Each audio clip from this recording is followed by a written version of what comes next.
Hello everyone, welcome to SP with biology classes. क्या आप भी यूपी बोर्ड की तैयारी कर रहे हैं? क्या आप इस बार के बोर्ड एग्जाम में शामिल हैं? तो ध्यान से सुन लीजिए कि जो हम ये टॉपिक वाइज क्लासेस कर रहे हैं, ये बोर्ड परीक्षा में आए हुए प्रश्न ही यहाँ पर डिस्कस कर रहे हैं और सरल से सरल भाषा में आपको समझाया जाएगा। सरल सरल भाषा में आपको क्या नोट्स प्रोवाइड कराए जाएंगे। हम लोग जो विकास चैप्टर पढ़ रहे हैं, एवोल्यूशन चैप्टर पढ़ रहे हैं बायोलॉजी का, उसका आधे से ज़्यादा हम लोगों ने टॉपिक्स कवर कर लिए हैं। और आज का जो टॉपिक है वो जैव विकास के सिद्धांत। क्या है? जैव विकास के सिद्धांत, जो कि परीक्षा में आया हुआ टॉपिक है। तो आइए समझते हैं जैव विकास के सिद्धांत क्या है। फ्रांस के प्रसिद्ध जीवशास्त्री, क्या फ्रांस के प्रसिद्ध जीवशास्त्री जीन बैप्टिस्ट डी लैमार्क ने 1744 से 1829, 1744 से इन्होंने शुरू किया था। 1829 में क्या जैव विकास की क्रिया को समझाने के लिए, मतलब जैव विकास की क्रिया कैसे होती है, तो क्रिया को समझाने के लिए कुछ उपार्जित लक्षणों का, क्या क्या उपार्जित जो लक्षण होते हैं उनका वंशागति का क्या दिया था? सिद्धांत। अगर आपसे पूछा जाए कि वंशागति का सिद्धांत किसने दिया है, तो आप बताएंगे जीन बैप्टिस्ट डी लैमार्क ने। क्या जीन बैप्टिस्ट डी लैमार्क ने क्या किया था? वंशागति का सिद्धांत दिया था। किस पे दिया था? तो उपार्जित लक्षणों पे दिया था। किस पे दिया था? तो उपार्जित लक्षणों पे दिया था।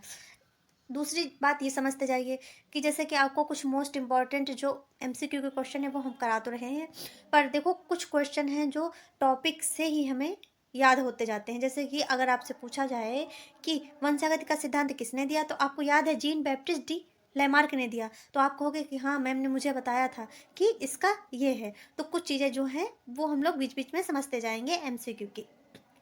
अगर पुस्तक आ जाए शॉर्ट में, एमसीक्यू में अगर पुस्तक आ जाए कि फिलॉसफी जूलॉजिका कब प्रकाशित हुई थी, तो 1809 में प्रकाशित हुई। कब प्रकाशित हुई थी?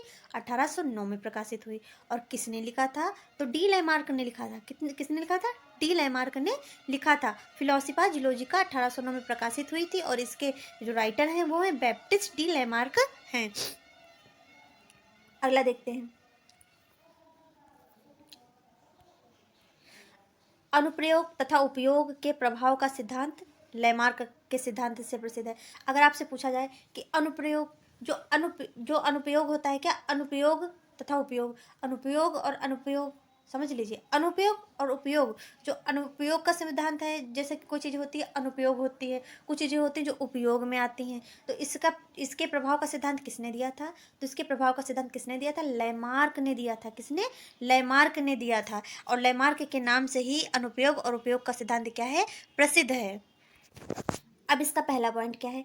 इनके अनुसार, क्या किसके अनुसार? लैमार्क के अनुसार। किसके अनुसार? लैमार्क के अनुसार सभी जीवों में एक आंतरिक जीवन शक्ति होती है। सब में कोई ना कोई शक्ति होती है। कैसी? आंतरिक शक्ति होती है, जिससे क्या होता है? मोटिवेट होता रहता है। उसको इंटरनल वाइटल फोर्स होता है। सब जीवों में क्या होता है? एक जीवन शक्ति होती है, जो कैसी होती है? आंतरिक होती है।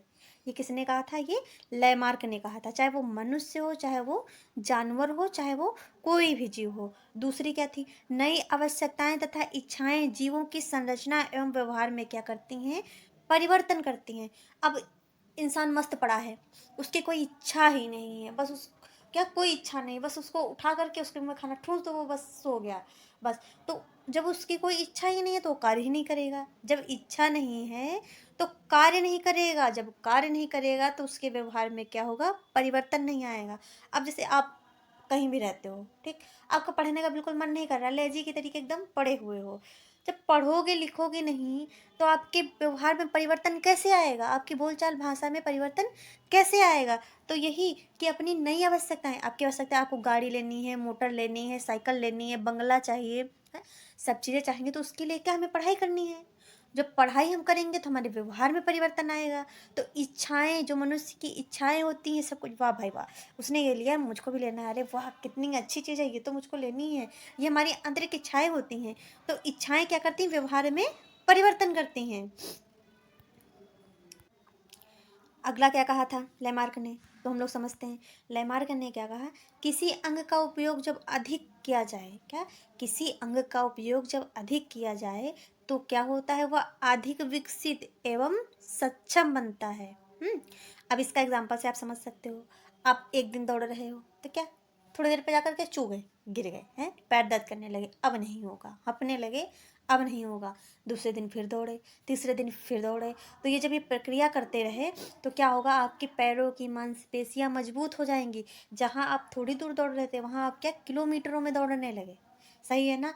और दूसरी चीज़ आपने खुद अपने साथ नोटिस की होगी कि छुट्टियों में आप लोग क्या करते हो, पढ़ाई नहीं करते हो। अब तो मस्ती करनी है, फुल एंजॉय करना है, फुल घूमना है, नानी के वहाँ जाना है, नाना के वहाँ जाना है। तो क्या करते हो, जब पढ़ाई नहीं करते उसके बाद जब फिर सेशन शुरू होता है, पढ़ाई में बैठते हो तो क्या होता है, ये लो अब तो जो याद था सब भूल गए, और ये तो पढ़ा था, ये सोचते हो कि ये तो पढ़ा था, हाँ पढ़ा था।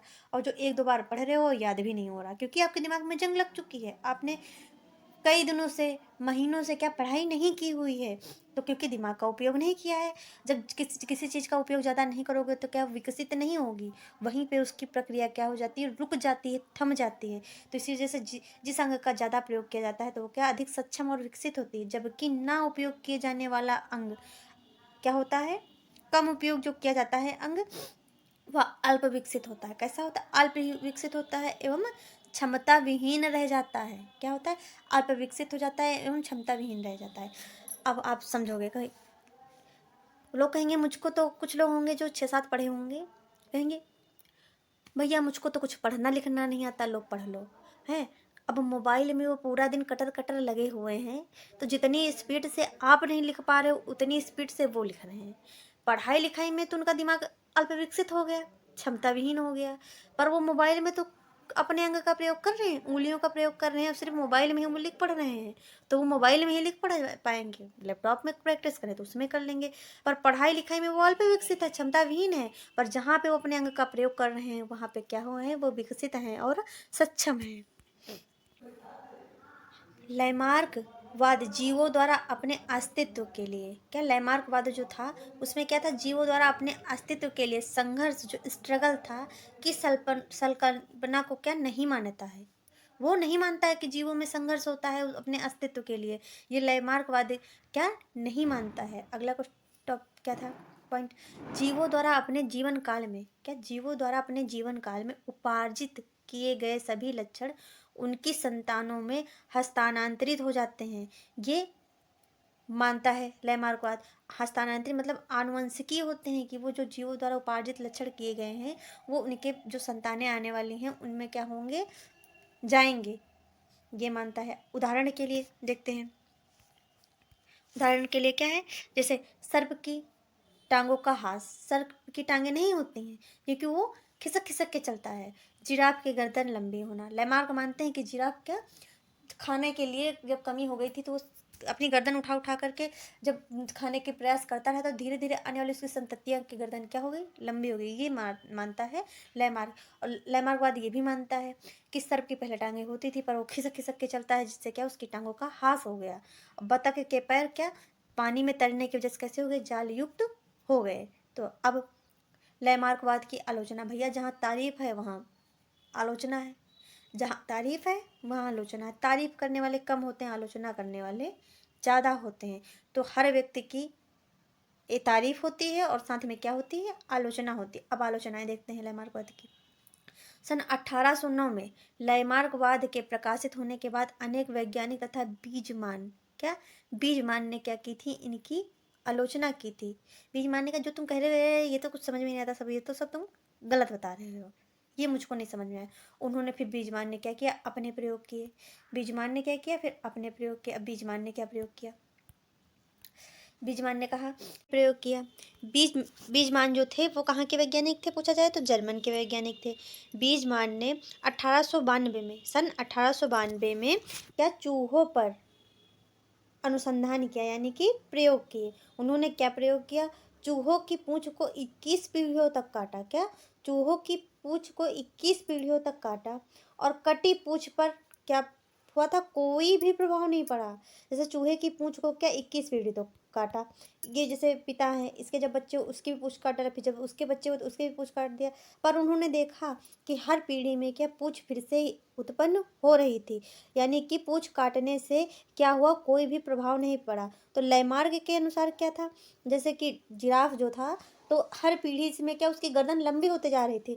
तो लैमार्क के अनुसार अगर देखा जाए कि पीढ़ियों तक अगर पूँछ काटी जाए तो पूँछ विलुप्त हुई हो चुकी थी, पर ऐसा नहीं हुआ, पूँछ गायब नहीं हुई।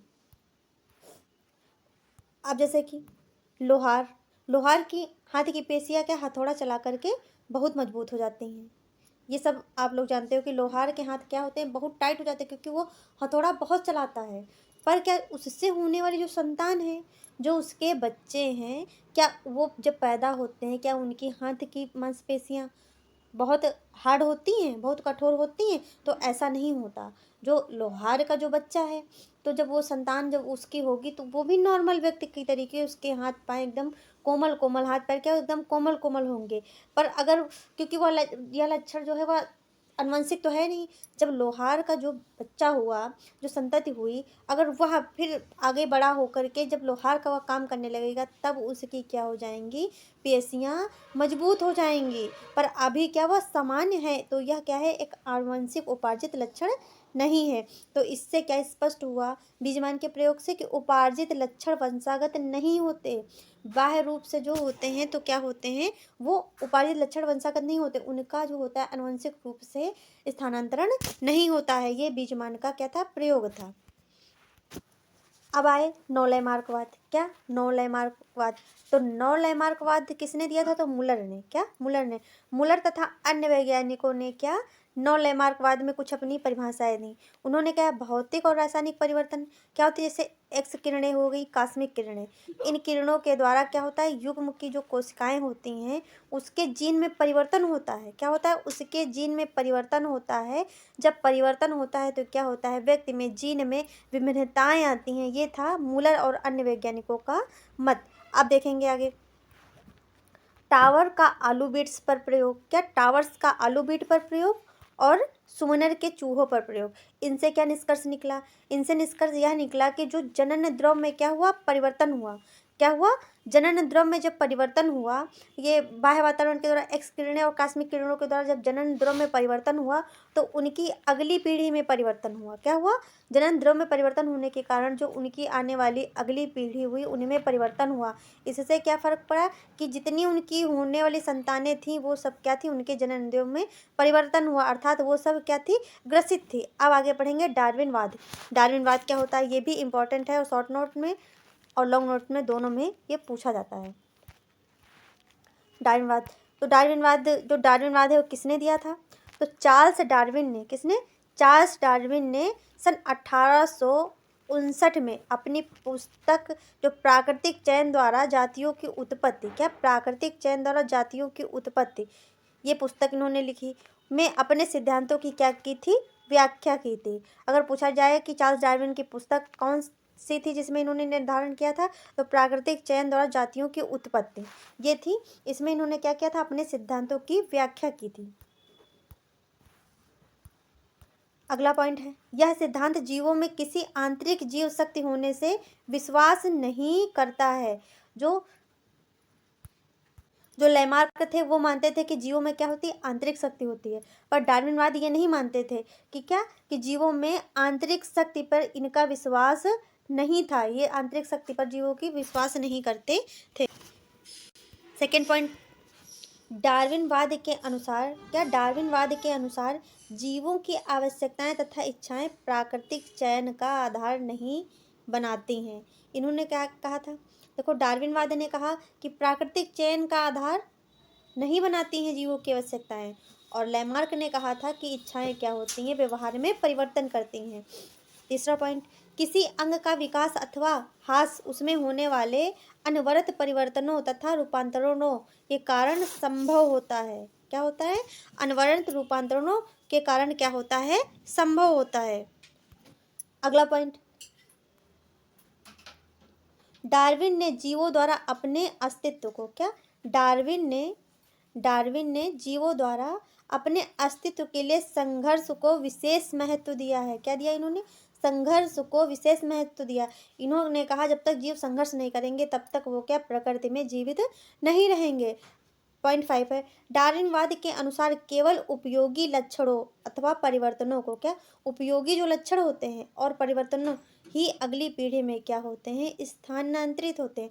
भाई उपयोग करने वाले अंग स्थानांतरित होंगे अथवा जो परिवर्तन जो उपयोगी परिवर्तन होंगे वो क्या होते हैं